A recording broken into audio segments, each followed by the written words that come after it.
sín kaupir enska boltan til Já, þess já, að já, búa til pakka, þannig að það er alltaf að sér að taka þúsundir viðskiptavina frá símanum. En þessi hluti starfsemin er átöð. Svo náttúrulega stæðstu tekjupóstandin er bara fjarskiptamarkaðurinn sjálfur. Já, og gagnamagnir. Já, þannig, en þetta er forveitinlegt að velta. Mér langar nefna eitt að því að við vorum ég reyndi að lánaði með að skel sig að koma fram með sín sjónarmið þarna.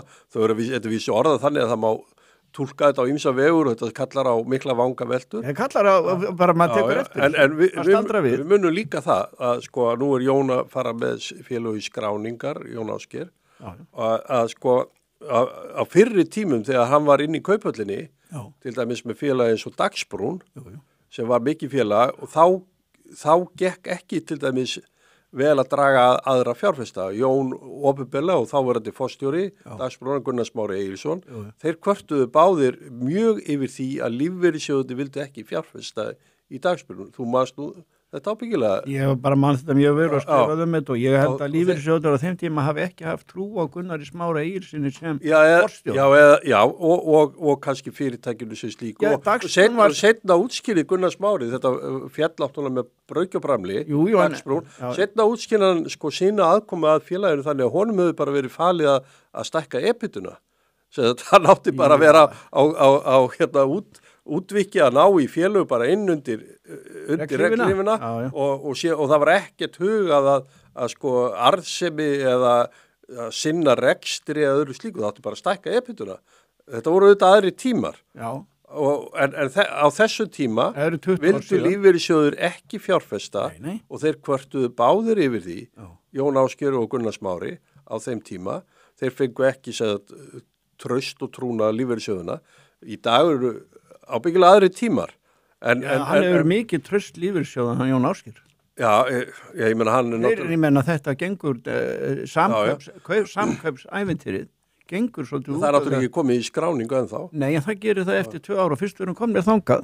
Þá hefur þetta náttúrulega skil að það er þetta fyrirtæki sem heitir skal ég segja þér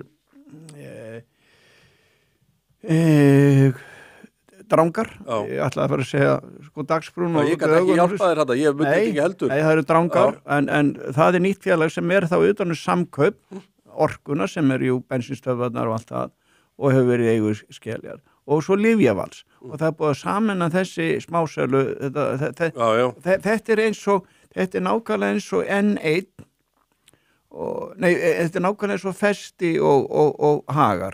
Þannig er komið nýtt fyrirtæki sem heitir Drangar, það er með matvörubúðir og það er með orkuna sem er þarna og Apotek. Þannig að það er verið að teikna nákvæmlega upp samskonar, Lyfja er hjá Festi og þess áttar og Festi og Hagar hvort tvekja mjög vel reiki fyrirtæki. Já, þau eru svo sterk og þau hafa verið, en hann er að koma, við erum búin að fjalla þetta alveg frá því síðastliðið haust að Jón Ásgeir ákvað það að hann kom með prís, en hann sá það mjög fljótt að það er svo erfitt og seinvirkt að alltaf fara að koma með prís og láta það einhvern veginn vinna sig upp í innri vexti.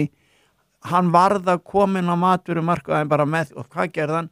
Eins og við nákvæmlega sögðum, hann teiknaði upp líkan eða svona kassa og hann keypti samkaup og lífeyrissjóðunir, hann kaupir á lífeyrissjóðunum í sín og lífeyrissjóðunum mun núna koma mjög sterkir vittu til inn í þetta fyrirtæki sem heitir Drangar þegar það fer inn á enda stórt og mikið fyrirtæki. Drangar velta núna 75 milljónum. Sem er þarna. Við vitum það ekki, menn eftir að... Leggur það saman núna. Við vitum ekki hvað tökum þeir ná á rekstrinum á þessu. Og hugsaður það. Það er verið að tala bara allt í einu, koma þér fram núna og segja það er sé hægt að auka að hagna þarna eða snúa þessu við. Það hefur verið tap á samköpum og verulegt og það sem er í gangi er það þeir ætla að snúa við og vera með ábata ná fram 3 milljarða ábata meiri hagnaði og hvern, á næstu 2 árum maður spyr sig sko Þú vorum að ræða þetta áðan, hvort að þetta gæti verið að hæpa eitthvað upp, sko, svona væntingar fyrir þá þetta hluta fjárútboð sem verður eftir 2 ár, þegar skráningin fyrir inn í kaupauka. Blása í eigin lúður. Blása í eigin lúður. Já.